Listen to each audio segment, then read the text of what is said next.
your forecast first. Sponsored by Matex Heating, Cooling, and Plumbing. Such a nice evening. I hope some of you got the opportunity to sit outside on your deck, your front porch. Hardly any wind out there, clear skies, very comfortable temperatures. As readings here at the 10 o'clock hour are in the upper 60s and even down to the mid 60s in Effingham at 64 and 65 in Springfield. So we've had a great weekend.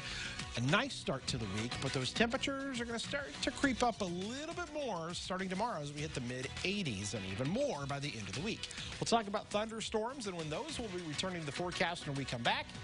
WCIA3 News starts right now. Now from WCIA3 News. This is the most unbelievable injustice there can be. So one group is demanding racial justice and police reform, but they say it starts with breaking the silence. Illinois is leading the nation in slowing down the coronavirus, but some say that's a sign the state should fully reopen. The IHSA boys basketball tournament is coming back to Champaign for the first time in decades, and sports fans aren't the only ones who are happy. You're watching your local news leader. This is WCIA3 News at 10. We want to end white silence and stand up for racial justice. Dozens joined together tonight calling on white people to speak up and be better allies to the black community.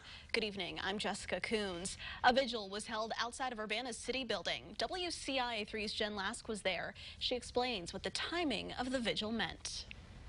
If it weren't for the pandemic, the Urbana City Council would be meeting in person right across the street. That's why dozens lined the sidewalks outside the building at 7, holding signs calling for an end to white silence. The CU chapter of Bend the Arc Jewish Action and Showing Up for Racial Justice organized the vigil. I can't imagine how it must feel for somebody to wake up in the morning and know that they or their kids or somebody they love walks out of the house, and just because they're jogging or bird watching or whatever, they might not come home alive. It's time for us to realize this and to stop our silence. Leaders say it's imperative they make their voices heard. Rabbi Zimmel in Washington, D.C., who said, wherever Jews find injustice, they're required to fight that injustice. And this is the most unbelievable injustice there can be. Too often, white people being silent on issues that affect people of color or minorities and brown people, black people in our community. That silence is complicit in upholding systems, oppressive systems of racism. In addition to standing outside of the city building, organizers asked people to email council members to discuss police reforms. Satchez Johnson with Black Lives Matter was also at the vigil. He called it a beautiful scene. Just loving each other for who we are, accepting each other, equal rights for everyone, coming together like we are out here now, you know. In Urbana, Jen Lask, WCIA3, your local news leader. Showing Up for Racial Justice plans to hold more events this week protesting systemic racism. Some businesses in central Illinois are supporting Black Lives Matter. Ye Olde Donut Shop in Champaign is making Black Lives Matter donuts. For 2 days last week, they matched the money made from those donuts and gave it to Buy Black Chambana to support black businesses in the area. We believe it's essential for every single business and person to use their platform to support Black Lives and Black Lives Matter and your local and global black community. So we wanted to do something physical to show our support instead of just saying that we support it. The assistant manager says they raised about $350 for Buy Black Chambana in just 2 days. In other news, a 22-year-old man is facing charges in connection with a shooting that sent 4 people to the hospital. It happened near Johns Avenue and Webster Street in Decatur. Officers in the area heard the shots and found nearly 100 people gathered for a block party. A neighbor told us this morning the block party started as a family event, but things eventually took a turn. Man, wow. What was all that for? Everything was going good. We had the blow house out here for all the kids. We had the cooking, we had the barbecue over here cooking for everybody. When it got dark time, that's when we were down here. Police pulled over the 22-year-old suspect. He got out and ran, but police eventually caught him. Danville police are investigating after 5 people were shot since Saturday. One happened early this morning near Edgewood Drive and Fowler Avenue. Police say they found a man who was shot in the head. He was taken to the hospital in serious condition. No one has been arrested. And police continue to look into a U of I CAMPUSTOWN shooting. It happened yesterday morning near 3rd and Daniel Streets. Police say a 24-year-old man was shot in an apartment. A 21-year-old showed up at the hospital. Both should be okay.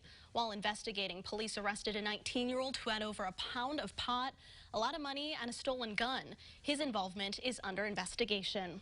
A state agency is looking into a Central Illinois doctor. The Department of Financial and Professional Regulation says it's reviewing Facebook posts from Leroy doctor Tom Plura. He also owns CAMPUSTOWN Urgent Care in Champaign. In April, he posted pictures that appeared to be COVID test results. Patient names were blurred, but some info remained, including age. He put them on his personal page and shared them with the group Spotted in Chambana, which has more than 39,000 members. He says there are no issues since he asked patients for permission, saying, quote, "It pretty much pulls the teeth out of the argument when you've got written consent and you've got on-video consent. A medical board will ultimately determine whether any ethical violations occurred." Coronavirus cases are still going up in the state, but at a slower rate and with fewer deaths. Public Health announced 473 new cases today. There have been more than 133,000. 19 more people died, bringing the state's death toll beyond 6,300. For the second straight day, Illinois reported the lowest number of new COVID-19 deaths we've seen in months. Combined with a steady decline in new cases, some Republicans are urging the governor to reopen the economy quickly. But as our Capitol Bureau Chief Mark Maxwell reports, the governor says these positive numbers are proof his plan is working. I think we've done this well. Illinois now leads the nation in the largest 2-week reduction of new COVID-19 infections. Unlike some other states, we were early adopters to the stay-at-home, and that really helped us with the spread. Illinois' Emergency Management Director Alicia Tate-Nadeau says other states that were slow to shut down or quick to reopen are still struggling with record increases. Arizona right now is, they are right back to where they were before. I think you're seeing outbreaks again in Texas and in LA. But even as Governor Pritzker points to these positive results to prove his point that his cautious approach is working, I think what it shows is that he's taken too long, Mark, to come around to what's the reality, what's on the ground. House Republican Dan Calkins says those numbers should give Pritzker the green light to lift restrictions on businesses sooner. We should have been in phase 4 2 or 3 weeks ago based on even his recommendations. If each region of the state remains on track, improving, restaurants and gyms would open in phase 4 with limited indoor capacity 1 week from Friday. Pritzker cautioning against reopening too quickly, warning that too could cause permanent damage. We certainly do not want to move backward, and I think you've seen in the other states, they moved very quickly, and now they see a spike, and now they have to move backward. And you can imagine how damaging that is to small businesses who get ready to open, they put more money into opening, they get open, and then they have to close again. I mean, that really will kill a business. Governor Pritzker will face more public pressure from Republicans, perhaps even some downstate Democrats, to accelerate his timeline to reopen the state, to graduate through to phase 4 even sooner than his timeline of June 26. Whenever he makes that decision, public health experts now list Illinois among 5 states as the top in the nation best prepared to reopen safely. Reporting in Springfield, Mark Maxwell.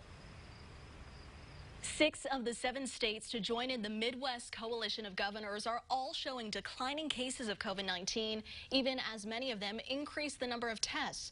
Missouri held out and relaxed restrictions. They are seeing a spike in new cases.